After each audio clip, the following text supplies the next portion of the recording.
మంచిగా ఆకలేసినప్పుడు బాగా comfort food అనిపించేది పచ్చిపులుసు.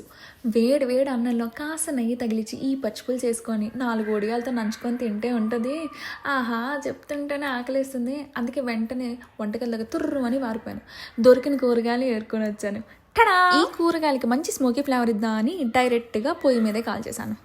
వంకాయ కంపల్సరీ, మ్యాంగో ఈజ్ ఆప్షన్. నాకు పులుపు అంటే ఇష్టం కాబట్టి మ్యాంగో కూడా కాల్చేశాను.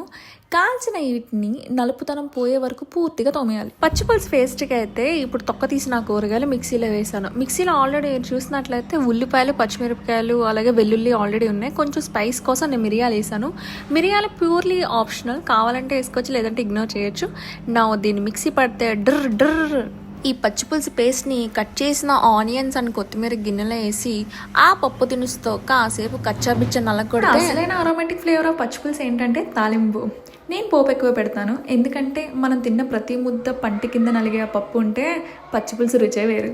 అందుకని కావాల్సిన వగారా ఐటమ్స్ అన్నీ ఆ తాలింపులో వేసేసాను. ఫైనల్లీ మన పచ్చిపులుసు పేస్ట్లో వేడి చేసిన చింతపండు రసము తాలింపు వేసి గిలక్కడితే టడా రెడీ. ఎందుకు లేట్ అన్నట్టు వేడి అన్నంలో 4 వడియాలు వేసుకొని ఈ పచ్చిపులుసు వేసుకొని కలిపి తిన్నాను. అద్దరిపోయింది. లాస్ట్ నా డిజర్ట్ కప్ కేక్తో కథ ముగించాం.